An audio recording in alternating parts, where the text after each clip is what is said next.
నమస్తే welcome to business weekend.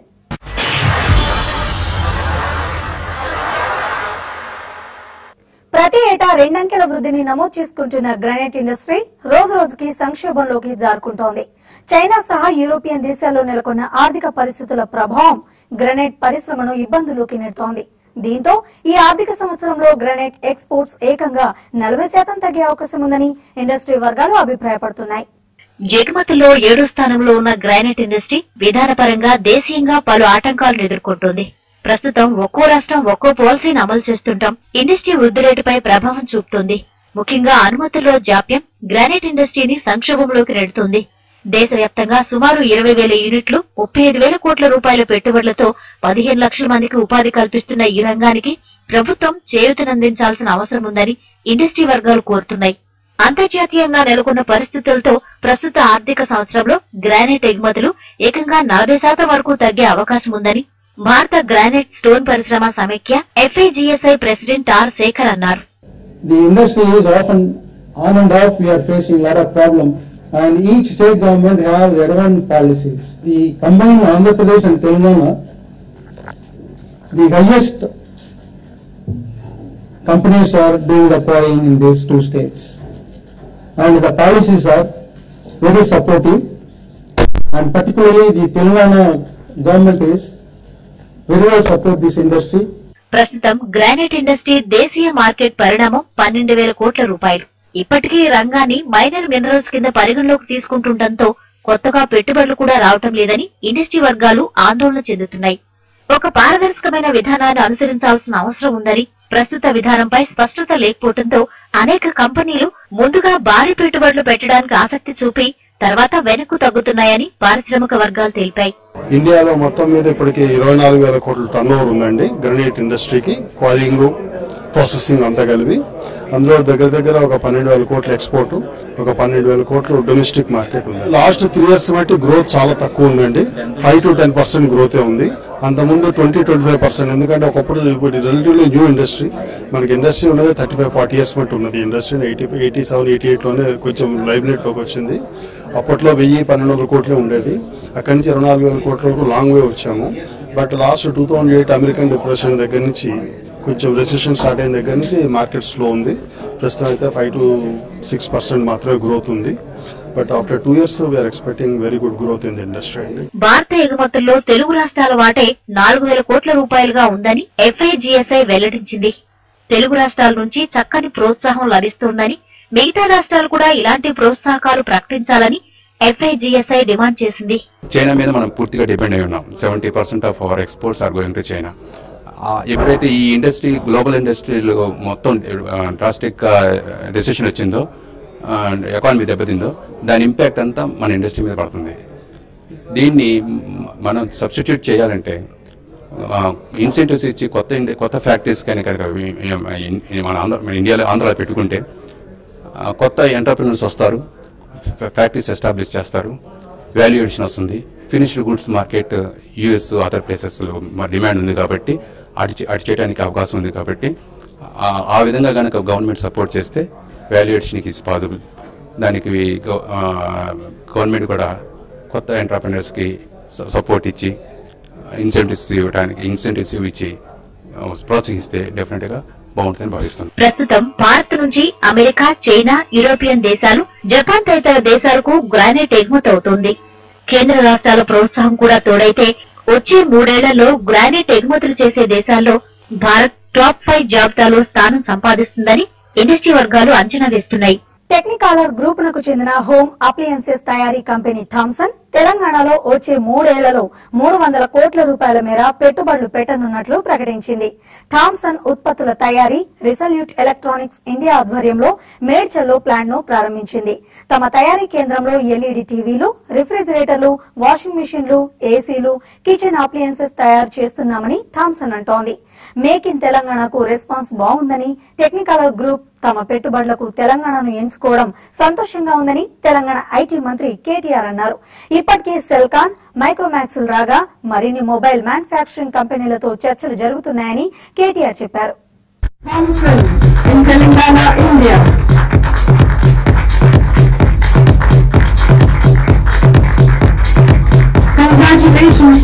India. మరొక ప్రముఖమైన సంస్థ అంతర్జాతీయ సంస్థ థామ్సన్ బ్రాండ్ కి కేంద్రంగా మారడం, ముఖ్యంగా మ్యానుఫ్యాక్చరింగ్ కి కేంద్రంగా మారడం చాలా సంతోషం. దాదాపు 300 కోట్ల పెట్టుబడితో మరి హైదరాబాద్ మహానగరంలో థామ్సన్ సంస్థ నెలకు దాదాపుగా 50,000 టీవీలు కానీ కన్స్యూమర్ ఎలక్ట్రానిక్స్ వస్తువులు కానీ మరి మ్యానుఫ్యాక్చరింగ్ కి హైదరాబాద్ ని కేంద్రంగా ఎంచుకోవడం చాలా సంతోషంగా ఉంది. మరి హైదరాబాద్ లోకల్ బ్రాండ్ అయిన రెజల్యూట్ ఎలక్ట్రానిక్స్ అదేవిధంగా థామ్సన్ కలిసి సంయుక్తంగా ఈ మ్యానుఫ్యాక్చరింగ్ కేంద్రాన్ని నెలకొల్పబోతా ఉన్నాయి. ప్రస్తుతానికి ఆల్రెడీ ఒక ప్రిమిటివ్ స్టేజ్ లో, ప్రిలిమినరీ స్టేజ్ లో ఉన్న ఈ తయారీ కేంద్రం మరి 300 కోట్ల పెట్టుబడితో ఒక 500 మంది యువకులకు ప్రత్యక్ష ఉపాధి అవకాశాలు కల్పిస్తూ పరోక్షంగా దానికి 3 రెట్లు ఉపాధి అవకాశాలు కూడా కల్పించబోతా ఉంది. ప్లాంట్ లోని ఇప్పుడు ప్రస్తుతం అది 2 లైన్స్ ఉన్నాయి ఎల్ఈడి మ్యానుఫ్యాక్చరింగ్ కి. ఈ లైన్స్ లోని మేము 2000 టీవీస్ పర్ డే మ్యానుఫ్యాక్చరింగ్ చేయొచ్చు. సో మా అంబిషన్ ప్రకారం 5% మార్కెట్ షేర్ అంటే ఒక 6 లక్షల టీవీలు ఇన్ ఇయర్ అమ్మాలి, అంటే 50,000 టీవీలు పర్ మంత్ కావాల్సి ఉంటుంది. అందువల్ల ఈ ప్రొడక్షన్ లైన్స్ ని 4 లైన్స్ కింద పెడతాం అనమాట. 4 లైన్స్ అంటే రోజుకి 4,000 టీవీస్ మ్యానుఫ్యాక్చరింగ్ చేసే మనకి కెపాసిటీ వస్తుంది. మాది ప్రొడక్షన్ కంప్లీట్ అన్ని యూనిట్లు కరెక్ట్ గా వచ్చాయి, అంటే వాషింగ్ మిషన్స్, రెఫ్రిజిరేటర్స్, రెఫ్రిజిరేటర్స్ కాకుండా ఎయిర్ కండిషనర్. ఈ దీంట్లో మాకు డైరెక్ట్ ఎంప్లాయ్మెంట్ 500 వస్తుంది. యాన్సిలరీ యూనిట్స్ అంటే మాకు సప్లై చేసేవాళ్ళు, ఇది ప్యాకింగ్ మెటీరియల్, తర్వాత పియూ ఫోమ్, తర్వాత స్టాండ్స్. ఈ యాన్సిలరీ యూనిట్స్ లో మినిస్టర్ గారు చెప్పినట్టు 3 times దానికంటే ఎక్కువ వస్తుంది. సో 1,500 ఇండైరెక్ట్ ఎంప్లాయ్మెంట్ వచ్చే ఛాన్సెస్ ఉన్నాయి. భారత్ నుంచి పర్యాటకులను మరింత పెద్ద ఎత్తున ఆకర్షించాలని అబుదాబి టూరిజం భావిస్తోంది. ఇందుకోసం హైదరాబాద్ తో సహా బెంగళూరు, చెన్నైపై దృష్టి పెట్టింది. ఈ ఏడాది భారత్ నుంచి 2.4 లక్షల మంది టూరిస్టుల అబుదాబి సందర్శిస్తారని ఆశిస్తున్నట్లు భారత్ లోని Abu Dhabi tourism and cultural authority country manager Bejan Dinshaw చెప్పారు. This is our first trip as a tourist authority to the city of Hyderabad, and we are very excited and very glad to be here. The purpose of this trip is to advise the travel trade in the city about the product, about the destination, so that we can have more people coming to Abu Dhabi. So far, the connectivity with Abu Dhabi is excellent. There are 3 Etihad flights daily from Hyderabad to Abu Dhabi, as well as 1 Jet Airways flight daily from Hyderabad to Abu Dhabi. ప్రముఖ mobiles తయారీ company Intex aqua trend smart phone ను Hyderabad market లోకి launch చేసింది. 13 megapixel rare కెమెరాతో, 5 megapixel front కెమెరాతో, Android lollipop 5.1 తో, 16 GB internal మెమొరీతో stylish గా youth ను ఆకట్టుకుంటుందని ఇంటెక్స్ తెలిపింది. Cine hero Mahesh Intex mobiles కు బ్రాండ్ అంబాసిడర్ గా వ్యవహరిస్తారని కంపెనీ ప్రకటించింది. Intex aqua trend 4G phone ధర 9,444 రూపాయలుగా ఉంటుందని ఆయన తెలిపారు. ఇప్పటికే తమకు 3 మ్యానుఫ్యాక్చరింగ్ యూనిట్స్ ఉన్నాయని, త్వరలో 1,500 కోట్ల రూపాయలతో నోయిడాలో మరో ప్లాంట్ నిర్మిస్తున్నామని ఇంటెక్స్ తెలిపింది.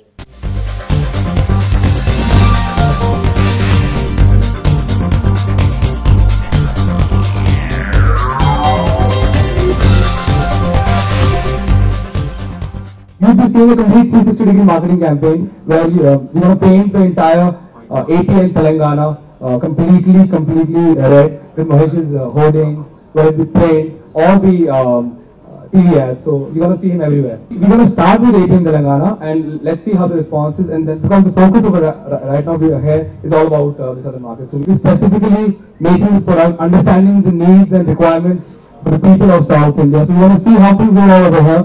And then we want to take it to the next level. Samsung electronics company premium ఫీచర్లతో గెలాక్సీ A8 ను లాంచ్ చేసింది.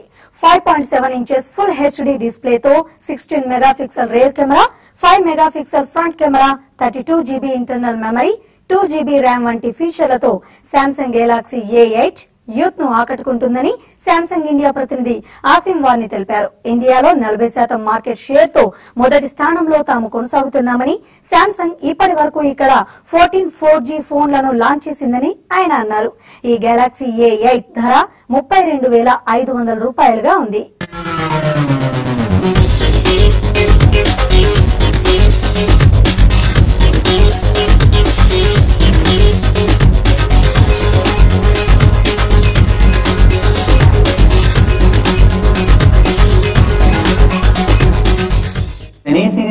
come into the high end and the premium end of the Indian market.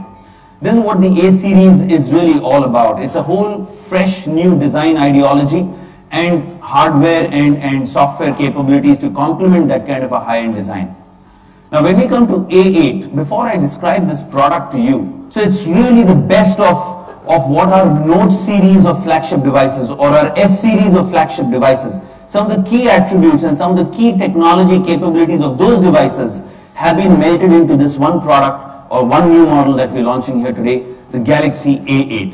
దేశంలోని రెండో అతిపెద్ద ద్విచక్ర వాహన తయారీ సంస్థ Honda motor cycle and scooter India HMSI top gear లో దూసుకుపోతోంది. ఈ ఏడాది కొత్తగా 15 మోడళ్లను దేశీయ మార్కెట్లోకి విడుదల చేయాలనే లక్ష్యంతో ఉన్న ఈ సంస్థ తాజాగా ప్రవేశపెట్టిన 4 వాహనాలతో కలిపి ఇప్పటి వరకు 10 వాహనాలను దేశీయ మార్కెట్లోకి ఆవిష్కరించింది. దీంట్లో స్పోర్ట్స్ బైకు CBR 650F కూడా ఉంది. వీటితో పాటు సరికొత్త 160cc సామర్థ్యం కలిగిన CB Hornet 160R, CBR 250R, CBR 150R మోడళ్లను అప్గ్రేడ్ చేసి మళ్లీ విడుదల చేసినట్లు కంపెనీ వర్గాలు తెలిపాయి.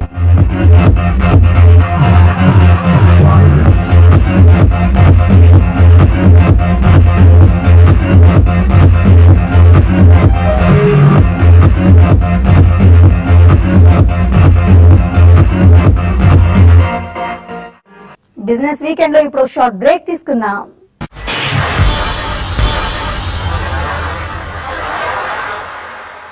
Welcome back to business weekend.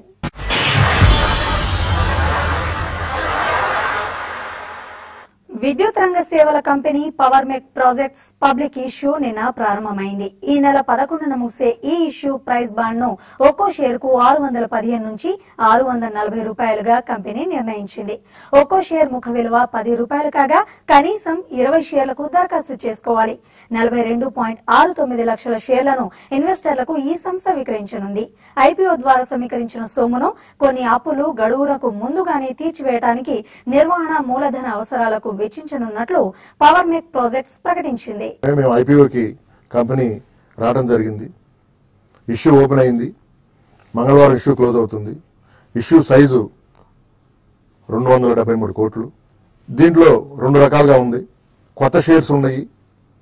తర్వాత కొంతమంది ఇన్వెస్టర్స్ బయటికి వెళ్తున్నారు, ఎగ్జిట్ అవుతున్నారు. ఇవాళ company net asset value share value 280 రూపాయలు ఉంది. ఈపీఎస్ 55 రూపీస్ ఉంది. ఫాస్ట్ లో చేసిన పెర్ఫార్మెన్స్ లాగానే ముందు కూడా ఇదే పెర్ఫార్మెన్స్ చేస్తూ ఎవరైతే ఈ కంపెనీలో ఇన్వెస్ట్ చేస్తారో వాళ్ళకి మంచి ఆదాయం చేకూరుస్తామని చెప్పి నేను సవినయంగా అందరికీ విన్నవించుకోవడం జరుగుతుందండి. One of the interesting IPOs అనమాట ఇప్పుడు వస్తున్న దాంట్లో పవర్ మెక్ ప్రాజెక్ట్స్ ఒకటి అనమాట. బేసికల్లీ ఈ కంపెనీ అనమాట power maintenance equipment erection field లో ఉన్న కంపెనీ. గుడ్ ఆర్డర్ బుక్ కూడా ఉంది. దాదాపు 3400 కోట్ల పైగా అనమాట ఆర్డర్ బుక్ పొజిషన్ ఉంది కంపెనీకి. ఇండిపెండెంట్ పవర్ ప్రొడ్యూసర్స్కి ఏదైతే annual maintenance contracts company maintain చేస్తుందో దాంతో రెగ్యులర్ స్ట్రీమ్ ఆఫ్ రెవెన్యూ కూడా ఉంటుంది. ఓవరాల్గా ఇట్స్ ఎ గుడ్ ఐపీఓ అని చెప్పేసి అనాలి. ఎందుకంటే యాంకర్ ఇన్వెస్టర్స్లో strong players like Blackstone లాంటి వాళ్ళు కూడా ఆల్రెడీ ఇన్వెస్ట్ చేసి ఉన్నారు. కాబట్టి ఈ ఐపీఓ పైన లాంగ్ టర్మ్ ఇన్వెస్టర్స్ మాత్రం కాస్త మోడెస్ట్గా ఇన్వెస్ట్ చేస్తే డీసెంట్ రిటర్న్స్ వస్తాయని చెప్పేసి అనుకుంటున్నాం. మరిన్ని వార్తను ఇప్పుడు చూద్దాం. స్టాక్ మార్కెట్ లో ఇటీవల కాలంలో చిన్న మధ్యస్థాయి కంపెనీల షేర్ల ధరలు గణనీయంగా పెరిగాయని ICICI mutual fund MD Nimesh Shah తెలిపారు. చిన్న మధ్యస్థాయి షేర్ల విభాగంలో భారీ ర్యాలీ వచ్చిందని, ఇవి రికార్డు స్థాయి ధరల్లో ఉన్నాయని వివరించారు. ఆర్థిక వ్యవస్థ కోలుకునే కొద్దీ వడ్డీ రేట్లు తగ్గుతాయని, వచ్చే 2 ఏళ్ల వ్యవధిలో వడ్డీ రేట్లు 100 నుంచి 150 బేసిస్ పాయింట్లు తగ్గే అవకాశం ఉందని అన్నారు. So with a 3-year perspective, equity looks good because I would want corporate profitability to improve before equity markets can give return. So it is a good sign that market is fairly valued. From here on, those companies' share price will do well who are able to increase their profits by in the next 3 years. There are lots of companies which have got underutilized capacities. They will utilize their capacities fully and their profits can increase in the next 2 to 3 years. India's macroeconomics is very good. The current account deficit is in control or it is negligible. The fiscal deficit is coming under control. Inflation was in double digit. Consumer price inflation was in double digit. We are talking about a consumer price inflation of around 5.5%. With all this happening, interest rates are set to come down. We feel there is one particular fund of ours where we invest, where we have got high conviction with a 3-year perspective, which is called ICICI Prudential Select Large Cap Fund. It invests only in large cap stocks but it invests in only 2 or 3 sectors where we believe is the maximum wealth creation probability over the next 3 years. I believe that auto industry, auto and auto ancillary will do well in the next 3 years' time. Second industry, I feel if India recovers, Indian infrastructure and India engineering companies will recover. So that the auto and India engineering is what I am playing by recovery. Second thing, we believe that private sector banks are a very good investment bet. They control today 30% of the market. I believe they are doing very well. Their retail franchises are doing very well, private sector banks. So auto, engineering, private sector banks and technology. I believe dollar, there will be a systematic depreciation in dollar. So if you want a hedge against dollar, I would rather invest in technology than gold, because so that are the 4 sectors that we believe. ఈ వారం stock మార్కెట్లు లాభాలతో ముగిశాయి. వారం మొత్తం మీద సెన్సెక్స్ 121 పాయింట్లు, Nifty 32 పాయింట్లు లాభపడ్డాయి. ఇక ఈ వారం స్టాక్ మార్కెట్లపై విశ్లేషణ, అలాగే వచ్చే వారం ఏ స్టాక్స్ ను కొనుగోలు చేయాలని అంశంపై మార్కెట్ అనలిస్ట్ కుటుంబరావు గారి విశ్లేషణను ఇప్పుడు చూద్దాం. వచ్చే వారం మార్కెట్ ని క్లియర్ గా ప్రభావితం చేయగలిగే అంశాలు అన్నమాట. మేజర్ కంపెనీస్ రిజల్ట్స్ వస్తున్నాయి, కొన్ని ఎక్కువగా రిజల్ట్స్ సీజన్ కాబట్టి అన్నమాట స్టాక్ స్పెసిఫిక్ యాక్టివిటీనే ఉంటుందని చెప్పేసి కూడా సజెస్ట్ చేస్తున్నాం. అయితే మ్యాక్రో ఎకనామిక్ డేటా అనమాట కేర్ఫుల్ గా వాచ్ చేయమంటాను, ఎందుకంటే ఐఐపి నెంబర్స్ వస్తాయి జూలై అనమాట. అదేవిధంగా consumer price index, wholesale price index numbers కూడా వస్తాయి. వాటిపైన కూడా దృష్టి పెట్టడం చాలా ఇంపార్టెంట్. ఓవరాల్ గా మాత్రం మార్కెట్స్ అనమాట బై ఆన్ డిక్లైన్స్ మోడ్ లోనే ఉందని చెప్పేసి సజెస్ట్ చేస్తాం. కాబట్టి బై చేయమని చెప్పేసి స్ట్రాంగ్ గా రికమెండ్ చేస్తాను. ఇండెక్స్ టెక్నికల్స్ అబ్జర్వ్ చేస్తే క్లియర్లీ సైకలాజికలీ 2 లెవెల్స్ ఇంపార్టెంట్ అనిపిస్తున్నాయి అనమాట. సెన్సెక్స్కి వచ్చేపాటికి 28,000 మార్కు అండ్ నిఫ్టీకి వచ్చేసేపాటికి 8,500 మార్క్. వీటిపైన ఉన్నంత కాలం సేఫ్టీ ఎక్కువ ఉంటుంది షార్ట్ టర్మ్ ట్రేడర్స్కి అనమాట. కాబట్టి ఆ లెవెల్స్ స్టాప్ లాస్ కింద పెట్టుకోమంటాం, ఎందుకంటే ఆ లెవెల్స్ డౌన్ సైడ్ బ్రీచ్ అయితే కనుక కాస్త షార్ట్ టర్మ్ డౌన్ ట్రెండ్ వచ్చే పాసిబిలిటీని రూల్ అవుట్ చేయలేం. ఆన్ అప్ సైడ్ మాత్రం క్లియర్లీ నిఫ్టీకి స్ట్రాంగ్ రెసిస్టెన్స్ 8,550 దగ్గర వస్తుంది. ఆ తర్వాత అనమాట 8,750, 800 దగ్గర కూడా వస్తుంది. నిఫ్టీకి కూడా 8650 దగ్గర స్ట్రాంగ్ రెసిస్టెన్స్ వస్తుంది. అదేవిధంగా అది క్రాస్ అయితే కనుక 8725, 8730 వరకు రావచ్చు. ఓవరాల్ ఇండికేటర్స్ చూస్తూ ఉంటే నిఫ్టీ ఒకసారి 8800 అటెంప్ట్ చేసే పాసిబిలిటీ ఉంది. కాబట్టి గట్సీ ట్రేడర్స్ అనమాట, అంటే రిస్క్ తీసుకోగలిగిన వాళ్ళు 8700 కాల్ ఆప్షన్ బై చేయమంటాను విత్ అడిక్వేట్ స్టాప్ లాస్. కొన్ని stocks buy on decline suggest చేస్తున్నాం. ఆ stocks ICICI bank, Kotak bank, CEAT limited, Crompton India, Karnataka bank, Infosys, Reliance communications, JP power. అదేవిధంగా కొన్ని స్టాక్స్ సెల్ ఆన్ ర్యాలీస్ అంటున్నాం, ఎందుకంటే ఇంకా వీక్నెస్ పర్సిస్ట్ అవుతుంది కాబట్టి ఈ స్టాక్స్లో. ఆ కోవలో ఉన్న stocks Glenmark, BHEL, coal India, NTPC, SBI, Motherson సుమి, అదానీ ఎంటర్ప్రైజెస్, అరబిందో ఫార్మా. ఇటు స్పెసిఫిక్ స్టాక్స్కి వస్తే కనుక 2 స్టాక్స్ రికమెండ్ చేస్తున్నాం. అందులో ఫస్ట్ స్టాక్ అనమాట విశాఖ ఇండస్ట్రీస్ లిమిటెడ్. 2 డివిజన్స్లో ఈ కంపెనీకి ప్రెజెన్స్ ఉందన్నమాట, యాస్బెస్టాస్ డివిజన్ అండ్ సింథటిక్ యాన్లో కూడా. యాస్బెస్టాస్ డివిజన్లో కంపెనీకి one of the larger capacities in the country ఉంది, ప్లస్ గుడ్ మార్కెట్ రీచ్ కూడా ఉంది right up to west Bengal వరకు అనమాట. And one of the divisions building products కూడా చేస్తుంది అనమాట, లైక్ పార్టీషన్ వాల్స్కి, ఫాల్స్ రూఫింగ్స్కి, వీటికి వాడే వీ ప్యానెల్స్ ఇవన్నీ కూడా తయారు చేస్తుంది. అయితే సింథటిక్ యాన్ డివిజన్ కూడా కంపెనీది బాగా చేస్తుంది, ఎందుకంటే ఈ టెక్స్చరైజ్డ్ యాన్ కానీ, ఇందులో ఎంబ్రాయిడరీ లేస్ కానీ ఇలాంటి వాటికి గుడ్ ఎక్స్పోర్ట్ డిమాండ్ కూడా జనరేట్ అయింది. కాబట్టి ఆ డివిజన్ కూడా ఈ క్వార్టర్లో మంచి పెర్ఫార్మెన్స్ చూపించింది. బుక్ వాల్యూనే దాదాపు 209 రూపీస్ ఉంది ఈ కంపెనీకి. కాబట్టి ఎట్ ఎనీ టైం అనమాట నెక్స్ట్ ఫ్యూ మంత్స్లో బోనస్ కూడా ఇచ్చే పాసిబిలిటీ ఉందని చెప్పేసి సోర్సెస్ చెప్తున్నాయి. ఖచ్చితంగా ఈ స్టాక్ మీడియం షార్ట్ టర్మ్లోనమాట 300+ రీచ్ అవ్వచ్చు, అండ్ మీడియం టర్మ్లో ఈవెన్ 450 టచ్ అయినా కూడా సర్ప్రైజ్ కాకూడదు. కాబట్టి స్ట్రాంగ్ బయింగ్ సజెస్ట్ చేస్తున్నాం కరెంట్ లెవెల్స్లో. సెకండ్ స్టాక్ రికమెండ్ చేస్తుంది RV denims and exports limited అనమాట. డెనిమ్ అండ్ నాన్ డెనిమ్ ఫ్యాబ్రిక్స్లో మంచి ప్రెజెన్స్ ఉంది కంపెనీకి, అండ్ గుడ్ ఎక్స్పోర్ట్ ప్రెజెన్స్ కూడా ఉంది. Own brands in all 3 segments అనమాట, men's wear, women's wear, children's వేర్లో కూడా ఉందన్నమాట ఈ కంపెనీకి. ఏడెన్ లాంటి లీడింగ్ బ్రాండ్స్ కూడా ఈ కంపెనీ ఓన్ చేస్తుంది.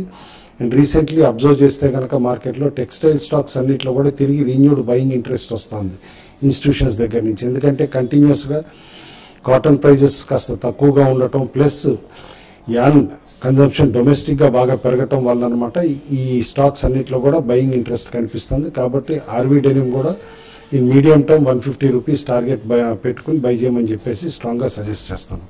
ఇవి ఈ వారం బిజినెస్ వీకెండ్ విశేషాలు. వచ్చే వారం మరిన్ని బిజినెస్ వార్తలతో మళ్ళీ కలుద్దాం. Until then keep watching TV5. News.